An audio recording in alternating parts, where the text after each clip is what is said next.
సంగీతానికి కళలకు పుట్టినిల్లు సత్యనారాయణపురం. విజయవాడలో ఈ ప్రాంతానికి ప్రత్యేకమైన సాంస్కృతిక చరిత్ర ఉంది.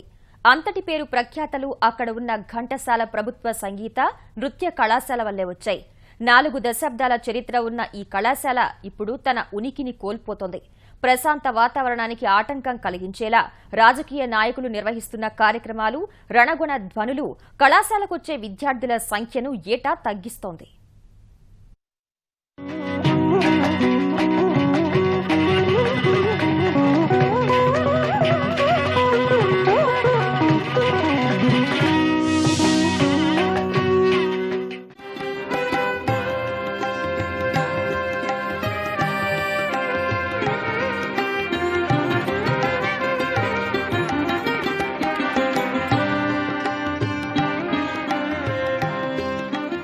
మనసును తాకేలా, సంగీతాభిమానులను రంజింపజేసేలా వీణ, తబలా వాయిస్తున్న వీరంతా ఘంటసాల సంగీత కళాశాలలో శిక్షణ పొందుతున్న విద్యార్థులు. ఎంతో నిష్టగా వేలాది రూపాయలు వెచ్చించి సంగీతాన్ని నేర్చుకుని కళలను బతికించే ప్రయత్నం చేస్తున్నారు. 1970లో స్థాపించిన ఈ కళాశాలలో దేశంలోని ప్రముఖులెందరో సంగీత విద్యను అభ్యసించారు.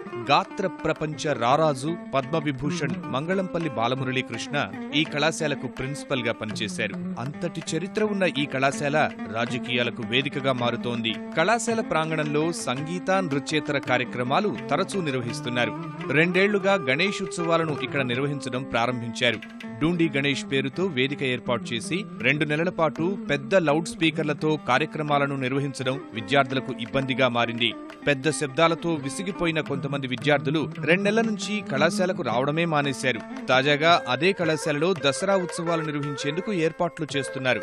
సంగీత, నృత్య, గాత్ర సాధనకు ప్రశాంత వాతావరణం కావాలని రాజకీయ నాయకులు ఇలా కళాశాల ఉద్దేశాన్ని దెబ్బతీసేలా ప్రవర్తించడం కళాశాలకున్న పేరును, తమ లక్ష్యాన్ని నీరుగారుస్తున్నాయని విద్యార్థులు వాపోతున్నారు.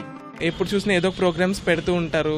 వాటినేమో నీట్గా మెయింటైన్ చేయరు. ఎవరు పడితే వాళ్ళు వచ్చేస్తూ ఉంటారు, వస్తారు, క్లాసెస్ దగ్గర చూస్తూ ఉంటారు, ఏదో పిచ్చి పిచ్చి కామెంట్స్ చేస్తూ ఉంటారు. మాకేమో లోపల మ్యూజిక్ సరిగ్గా విని పాడాల్సిందే చేసేది. వీళ్ళు పెట్టే మ్యూజిక్కి మేము సరిగ్గా కాన్సన్ట్రేట్ కూడా చేయలేకపోతున్నాము.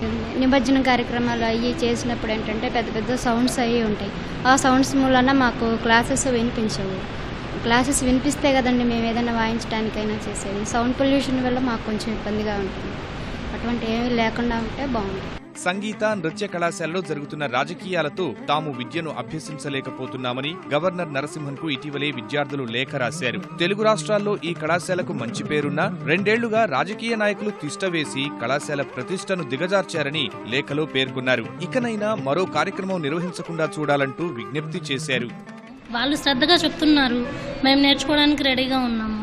బట్ అక్కడ ఆ డిస్టర్బెన్స్ వల్ల మేము నేర్చుకోలేకపోతున్నాం. సార్ వాళ్ళు చివరికి డోర్స్ కూడా క్లోజ్ చేసి మరీ చెప్తున్నారు. ఆ డిస్టర్బెన్స్ తట్టుకోలేక మేము చాలా మిస్ అవుతున్నాము. చాలామంది చాలా విధాలుగా సఫర్ అవుతున్నాము. ఆ ప్రోగ్రామ్స్ జరిగేటప్పుడు ఆ గేట్ దగ్గర స్టూడెంట్స్ని లోపలికి రానివ్వరు. అక్కడంతా తవ్వేశారు. సార్ చెప్పింది విని దాన్ని మేము ఆలకించి దాన్ని మళ్ళీ ప్లే చేయడం కానీ పాడటం కానీ చేయాలి. అటువంటిప్పుడు వినడమే ఇక్కడ చాలా ఇంపార్టెంట్ అయిన విషయం. సంగీతం అన్న తర్వాత ఆ వినడానికే డిస్టర్బెన్స్గా ఉంటే ఇంక సంగీతం నేర్చుకునేది ఏముంటుందండి? ఎంత డిస్టర్బెన్స్గా ఉంటే అసలు నేర్చుకోవాలని ఇంట్రెస్ట్ కూడా పోతుంది. భాషా సాంస్కృతిక శాఖ ఆధ్వర్యంలో నడుస్తున్న ఈ కళాశాలలో ప్రస్తుతం 700 మంది విద్యార్థులు ఉన్నారు. కూచిపూడి, వీణ, వయోలిన్, మృదంగం, నాదస్వరం, తబలా, గాత్రాన్ని ఇక్కడ నేర్చుకుంటున్నారు.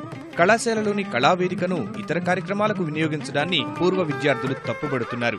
న్యాయస్థానాల తీర్పులను రాజకీయ నాయకులు పెడచెవిన పెడుతున్నారని వాపోతున్నారు. దసరా ఉత్సవాలంటూ ఒకరు, వినాయకుడి విగ్రహం అంటూ ఒకరు వచ్చి ఈ సంగీత కళాశాల మొత్తం స్థలాన్ని ఆక్రమించుకొని క్లాసులు కూడా సరిగ్గా జరగనివ్వకుండా చాలా డిస్టర్బ్ చేస్తుండటంతో విద్యార్థులు కూడా, తల్లిదండ్రులు కూడా చాలా ఆవేదన వ్యక్తం చేస్తున్నారు. ఒక కాలేజీ దాని చదువుకోనీయకుండా ఇంత బయట వాళ్ళంతా వచ్చి ఇంతది రగడ చేయడానికి ఏమిటి కారణం? ఇది గవర్నమెంట్ కాలేజీ అంటే అందరికీ లోకువేనా? శాంతమైన వాతావరణంలో ఇంతకుముందు అద్భవనాల్లో నేర్చుకునేవాళ్ళం. శాతవాహన కాలేజ్ దగ్గర, గవర్నర్పేటలో ఇవి నేర్చుకునేవాళ్ళం. అది పోయి ఏదో సొంత భవనం వచ్చింది, ప్రశాంతంగా మేము ఇదంతా ప్రాక్టీస్ చేసుకునేవాళ్ళం కూర్చొని. ఈరోజు ఆ రోజు లేని పొలిటికల్ లీడర్స్ అందరూ ఈవేళ వచ్చేసి ఇదేదో ఫ్యాక్టరీ కింద తయారు చేసేస్తారు.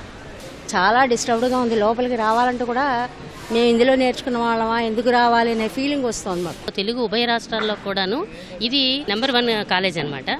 ఇలాంటి సరస్వతి విద్యాలయంలో చక్కటి ప్రశాంతత ఉంటే బాగుంటుంది, పిల్లలకి అదే బాగుంటుంది. ఎందుకంటే చదువులు స్ట్రెస్ వల్ల ఈ సంగీత కాలేజీలో ఉండే ప్రశాంతతని ఈ రకమైన డిస్టర్బెన్స్ ఉండి పిల్లలు ఆ ప్రశాంతతను కూడా కోల్పోతున్నారు. ఇక్కడ కళాశాలలో జరుగుతున్న ఇతర కార్యక్రమాల వల్ల సంగీతం, నృత్యం అభిరుచి ఉన్న తల్లిదండ్రులు తమ పిల్లలను కళాశాలకు పంపేందుకు భయపడుతున్నారు. పరిస్థితి మారేలా ప్రభుత్వం చొరవ తీసుకోవాలని స్థానికులు కోరుతున్నారు.